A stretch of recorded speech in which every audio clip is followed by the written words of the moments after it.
Hello everyone, नमस्कार। आपका स्वागत है दिल्ली जी के बाई पी के सर चैनल पर। अगर आपने अभी तक चैनल को सब्सक्राइब नहीं किया है तो चैनल को ज़रूर सब्सक्राइब करें। हमने स्टार्ट किया हुआ है दिल्ली जी के, जिसके अंदर हम देख रहे हैं ज्योग्राफी, और ज्योग्राफी में हमने स्टार्ट किया था मृदा वनस्पति और पर्यावरण का चैप्टर। इसमें हम देख चुके थे मृदा संसाधन, वन संसाधन, दिल्ली का जिलेवार वन क्षेत्र, वन्य जीव संरक्षण, ये सब हमने पिछली वीडियो में देख लिया था। आज हम देखेंगे दिल्ली में प्रदूषण, ठीक है, यानी कि पोल्यूशन इन दिल्ली। तो पोल्यूशन बेसिकली तीन तरह का होता है, ठीक है। वायु प्रदूषण, जल प्रदूषण, और आपने पढ़ा ही होगा, ठीक है, प्रदूषण के बारे में। बात करते हैं दिल्ली की, तो दिल्ली प्रदूषण का हब है। यहाँ पर बहुत सारा प्रदूषण पाया जाता है। अगर आप देखोगे एयर पोल्यूशन दिल्ली में जो है वर्स्ट कंडीशन में है। अगर बात की जाए वर्ल्ड की, तो वर्ल्ड के 10 जो मोस्ट पोल्यूटेड शहर हैं उनमें दिल्ली का नाम आता है। ऐसा माना जाता है कि वायु प्रदूषण में सबसे बड़ा योगदान वाहनों का है। वायु की गुणवत्ता यहाँ सबसे भयानक स्तर पर पहुँच चुकी है। मुख्य कारण औद्योगिक प्रतिष्ठान और यातायात के साधन हैं। इसके अलावा दिल्ली सरकार क्या कुछ कर रही है वायु प्रदूषण को रोकने के लिए? ऐसा नहीं कि अभी प्लान करना स्टार्ट किया है। 1995 से दिल्ली सरकार इस कोशिश कर रही है कि इस समस्या से निजात पाया जाए। तो 1995 में कैटलिस्टिक कन्वर्टर्स को नेसेसरी बना दिया था। 1998 से सीएनजी बसेज आ गई थी। 2016 में OD1 स्कीम दिल्ली में, ये सब इसीलिए लाए गए ताकि दिल्ली का पोल्यूशन कंट्रोल हो सके। आज के टाइम की अगर बात करें तो दिल्ली में अलग अलग स्कीम्स लाई जा रही हैं जिससे कि पोल्यूशन कंट्रोल हो। आईआईटी दिल्ली की मदद से दिल्ली में ग्रीन दिल्ली प्रोजेक्ट 2017 में इसकी शुरुआत हुई, ठीक है। इससे वृक्ष लगाए जा रहे हैं। इसके अलावा वायु प्रदूषण को नियंत्रित करने के लिए 1 अप्रैल 2017 से BS4 के मानकों का पालन करने वालों को वाहनों को बंद कर दिया गया है। BS6 आ गया है। BS6 के ही जो है व्हीकल्स अलाउ किए जा रहे हैं। ऐसा माना जाता है कि इससे वायु प्रदूषण में 50% तक इम्प्रूवमेंट होगा। दिल्ली सरकार ने जहरीले प्रदूषण से मुक्ति के लिए इलेक्ट्रिक बसों का ट्रायल भी 2019 में शुरू कर दिया था, ठीक है। इस बस को ओलेक्सा BYD ने बनाया है और इसका नाम है ईवेज K9। यह 0 एमिशन वाली बस है जो इलेक्ट्रिक बस है, दिल्ली में चलाई जा रही है। औद्योगिक वायु प्रदूषण अगर हम देखें तो ऐसा माना जाता है तो 1/4 यानी 25% जो पोल्यूशन है वो औद्योगिक गतिविधियों के कारण होता है। यह अनुमान दिल्ली सरकार द्वारा कराए गए आर्थिक सर्वेक्षण के आधार पर निर्धारित हुआ है। इसके अलावा देखा जाए तो राजधानी में करीब 1300-1400 ऐसे उद्योग बंद कर दिए गए हैं जो प्रदूषण में सक्रिय रूप से अपनी भागीदारी निभाते थे। या ऐसे जो उद्योग जो बंद किए हैं उनका एक कारण यह भी था, जो दिल्ली मास्टर प्लान 2002 है उसके अकॉर्डिंग ये नहीं थे, ठीक है। आज के टाइम पर भी दिल्ली में काफ़ी अच्छी योजनाएं चल रही है जिससे कि पोल्यूशन कंट्रोल होता है, ठीक है। जैसे 14 पॉइंट स्कीम है, ठीक है, 14 सूत्री योजनाएं या 14 सूत्री एक्शन प्लान जो है, ठीक है। वायु गुणवत्ता पूर्व चेतावनी प्रणाली 15 अक्टूबर 2018 को दिल्ली में वायु गुणवत्ता पूर्व चेतावनी प्रणाली की शुरुआत की गई। यानी कि जो दिल्ली का एयर क्वालिटी इंडेक्स है वो काफ़ी गिरता जा रहा था, काफ़ी उसकी वैल्यू ज़्यादा हो गई थी, ठीक है। जो नॉर्मल उसके स्टैंडर्ड हैं उससे काफ़ी ज़्यादा बढ़ गया था। तो एक चेतावनी यानी कि एक वार्निंग सिस्टम लगाया गया 15 अक्टूबर 2018 को। इसके अलावा वायु प्रदूषण के कंट्रोल करने के लिए अभी दिल्ली सरकार ने क्या क्या इम्पोर्टेंट पॉइंट्स या इम्पोर्टेंट स्कीम्स ला रही है उस पर एक नज़र देख लेते हैं। अगर स्टेप्स देखें, steps to combat toxic air, तो उनमें सबसे पहले है replacement of single use plastic. जो ग्रीन दिल्ली स्टार्टअप स्कीम है उसके तहत आईआईटी दिल्ली जो डेवलप किया है एक अल्टरनेटिव सिंगल यूज प्लास्टिक का, यानी कि जो प्लास्टिक हैं वो सिंगल यूज प्लास्टिक को प्रमोट करना है, ठीक है, यानी कि जो पोल्यूशन होगा प्लास्टिक की वजह से जिससे वो कंट्रोल में लाया जा सके, यानी सिंगल यूज प्लास्टिक का रिप्लेसमेंट, ठीक है, replacement of single use plastic. इसके लिए कपड़े के बैग या फिर कागज़ के जो बैग्स हैं वो इस्तेमाल किए जा सकते हैं। इसके अलावा मॉनिटर ट्री ट्रांसप्लांटेशन, ठीक है, ये इंश्योर करना फॉरेस्ट डिपार्टमेंट को कि जो बड़े ट्रीज हैं उनको काटा ना जाए, अगर ज़रूरत पड़ती है इंफ्रास्ट्रक्चर या कंस्ट्रक्शन करने की तो उनको डायरेक्टली प्लांट किया जाए, दूसरी जगह पे ट्रांसप्लांट करके अलाइव रखा जाए। इसके अलावा थर्ड पॉइंट है ई वेस्ट इको पार्क। तो दिल्ली जो है 18 एकड़ में होलाम्बी कला में ई वेस्ट इको पार्क का कंस्ट्रक्शन कर रही है। इसके अलावा अगर देखा जाए रियल टाइम अपॉइंटमेंट स्टडी, इसमें क्या है, to understand real time pollution causes study by IIT Delhi and Kanpur to be submitted, ठीक है, तो इस पर भी अभी काम चल रहा है कि जो है रियल टाइम जो व्यू या रियल टाइम स्टेटस पता लगता रहे पोल्यूशन का। Eco club activities awareness campaign चलाए जा रहे हैं उसके अलग अलग स्कूल्स में। इसके अलावा डेवलपमेंट ऑफ सिटी फॉरेस्ट, ठीक है, तो टोटल 17 सिटी फॉरेस्ट की प्लानिंग है जिसमें 4 जो हैं वो वर्ल्ड क्लास क्राइटेरिया के हिसाब से होंगे।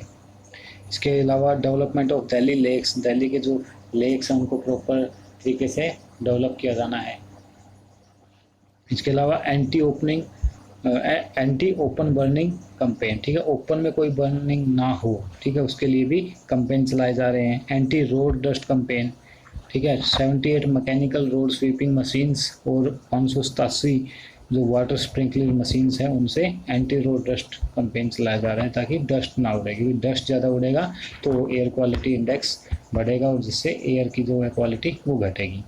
ट्री प्लांटेशन, ठीक है, तो एक दिल्ली मीटिंग हुई थी जिसमें कहा गया ट्री प्लांटेशन पे जोर देना है। अर्बन फार्मिंग, ठीक है, तो प्रमोट करना है रूफटॉप गार्डनिंग ताकि ग्रीन कवर बढ़ाया जा सके। इसके अलावा रोड साइड ग्रीन कवर करना है, ठीक है, डेवलपमेंट ऑफ ग्रीन पार्क्स, तो एक और दिल्ली में जो पोल्यूशन है उसको कंट्रोल करने के लिए डेवलपमेंट ऑफ ग्रीन पार्क्स ये भी चल रहा है।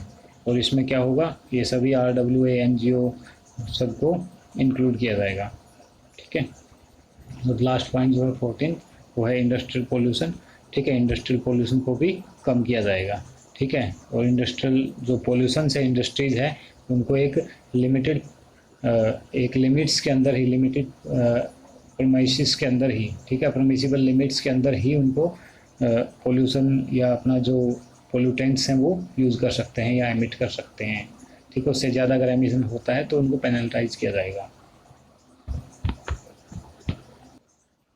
इसके बाद देखते हैं ध्वनि प्रदूषण। ध्वनि प्रदूषण क्या है, जो यह भी एक प्रकार का शोर है, ठीक है। ध्वनि प्रदूषण क्या है, यानी कि जो आवाज़ हमें अच्छी ना लगे उसको क्या कहते हैं, उसको शोर कहते हैं, ठीक है। तो ऐसा शोर जो कानों को अच्छा ना लगे, ठीक है, तो वह शोर होता है, और जो आवाज़ कानों को अच्छी लगे उसको संगीत बोलते हैं। तो दिल्ली में जो ध्वनि प्रदूषण है वह अपने भयावह स्तर पर पहुँच गया है, इसमें कोई दो राय नहीं है। प्रदूषण पर कंट्रोल करने के लिए भी दिल्ली सरकार और सेंट्रल गवर्नमेंट ने काफ़ी कोशिश की है। सरकार जो है पुराने वाहनों पर चलने से रोक लगा रही है। रात के 10 बजे से सुबह 6 बजे तक 5 kVA से ज़्यादा के जनरेटर पर रोक है। CNG के जो उपयोग उस पर बढ़ावा दिया जा रहा है। और दिवाली पर पटाखों से होने वाले प्रदूषण से बचने के लिए हर साल जो दिल्ली गवर्नमेंट है वो एंटी फायर क्रैकर्स कैंपेन चलाती है 2016 से ही। इसके अलावा दिल्ली सरकार ने 100 या इससे ज़्यादा बिस्तरों वाले अस्पताल, 1000 से अधिक विद्यार्थियों वाले शिक्षण संस्थान और सभी अदालतों को शांत क्षेत्र यानी पीसफुल एरिया जो है घोषित किया है, जहां पर 40 डेसिबल से ज़्यादा की ध्वनि से अगर ज़्यादा ध्वनि होती है, डेसिबल जो है यूनिट है ध्वनि की, अगर उससे ज़्यादा शोर होता है तो वह उस पर पेनाल्टी का प्रोविज़न है, जुर्माना लगाया जा सकता है। जल प्रदूषण की बात करें तो दिल्ली का जल भी बिल्कुल साफ़ नहीं है। यहाँ पर जल प्रदूषण की काफ़ी समस्या है।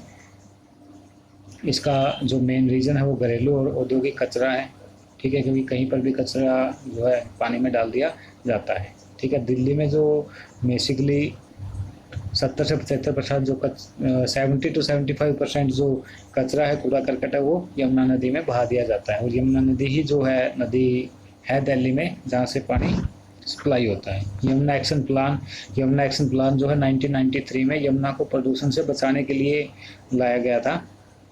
इसके जो है 3 फेज संचालित हो चुके हैं। तो यमुना एक्शन प्लान फेज़ 3 की शुरुआत 2016 को हुई थी और इसकी जो अमाउंट है, पैकेज अमाउंट, वो है 8,000 करोड़। ठीक है, जो कि इस पर खर्च किया जाना है ताकि दिल्ली में जल का प्रदूषण जो है यानी कि वाटर पोल्यूशन कम किया जा सके। उसके बाद देखते हैं पर्यावरण की अन्य समस्याएं। ठीक है, दिल्ली में अन्य पर्यावरणीय समस्याओं के अंतर्गत ठोस कचरा, बायोमेडिकल कचरा, औद्योगिक अपशिष्ट पदार्थ शामिल हैं। ठीक है, इसके अलावा बढ़ते अस्पताल और नर्सिंग होम, उनसे भी कचरा होता है। ठीक है, बायोमेडिकल कचरे की भी समस्या है। इसके अलावा दिल्ली में क्या क्या नियम और अधिनियम है जो पर्यावरण संबंधी है, उनको एक बार देख लेते हैं। 1975 का है जल प्रदूषण निवारण एवं नियंत्रण नियम।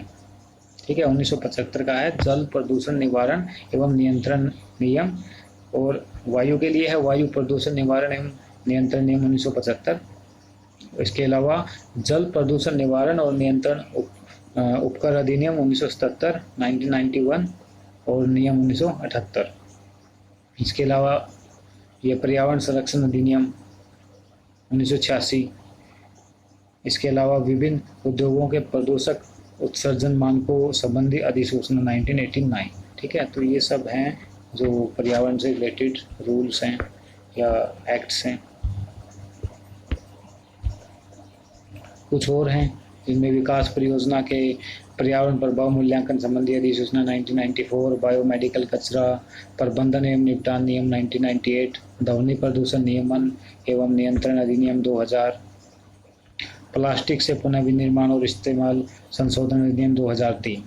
ठीक है, तो दिल्ली में पर्यावरण संरक्षण से संबंधित प्रयास, ठीक है, एक बार वैसे तो मैंने अभी आपको दिखाए थे जो प्लानिंग दिल्ली सरकार कर रही है। इसके अलावा और क्या क्या किया है या क्या क्या जो ठोस कदम अभी तक उठाए गए हैं दिल्ली में पर्यावरण संरक्षण के लिए।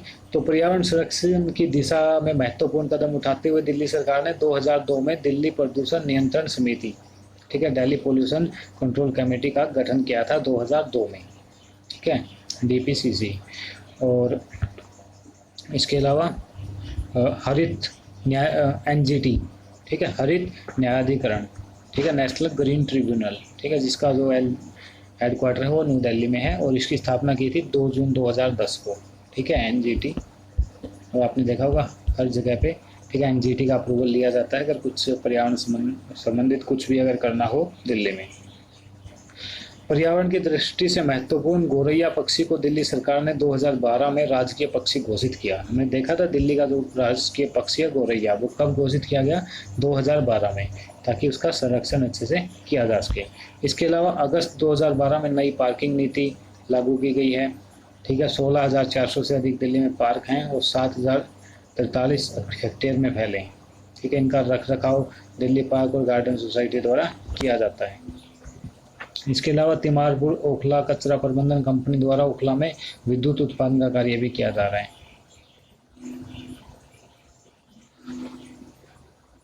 दिल्ली सरकार द्वारा वनारोपण कार्यक्रम के प्रोत्साहन के फलस्वरूप 1997 से 2017 की अवधि में 279 स्क्वायर किलोमीटर की वृद्धि हुई है। ठीक है, 2018 में दिल्ली सरकार ने सियोल यानी दक्षिण कोरिया की जो कैपिटल है वो सियोल मेट्रोपॉलिटन समझौते पर भी हस्ताक्षर किए। इस समझौते के बाद दिल्ली में प्रदूषण के स्तर को कम करने के लिए सियोल की जो है टेक्नोलॉजिकल हेल्प ली जाएगी। ठीक है, आज के लिए इतना ही रखते हैं।